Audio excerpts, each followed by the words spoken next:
এই ডিমগুলো কার? আমার। কটা দেবো? ও না, থাক তাহলে। মা বলেছিল মুরগির ডিম নিতে, তোমার না। আরে হ্যাঁ, ওটা মুরগির ডিম। ও আচ্ছা আচ্ছা, তাহলে একটা দিয়ে দাও। এনে। চা হবে? হ্যাঁ, গোল্ডের চা আছে। না, মা তো তোমার দোকানে চা নিতে বলেছে, সোনার দোকানের না তো। আরে হ্যাঁ, মানে আমার দোকানেরই চা। উফ, মাথাটা আমার খারাপ করে দিচ্ছে, কেন দোকানে আসে। তাহলে আমাকে একটা চা দাও। এনে। আচ্ছা, দুধ হবে? এই কেলো করেছে, এইবার কার দুধ বলবো?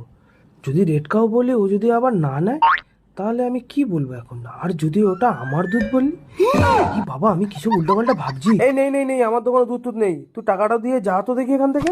আচ্ছা ঠিক আছে, টাকা যেন দিচ্ছিলাম না, নাও তোমার টাকা। যখনই আসে তখনই মাথাটা খারাপ করে দেয়। উফ, কি বলতে কি বলে ফেলছিলাম এক্ষুনি, আমারটা বাবা গো। শুধু শুধু দাঁড় করে রাখলো বাজে কাকু।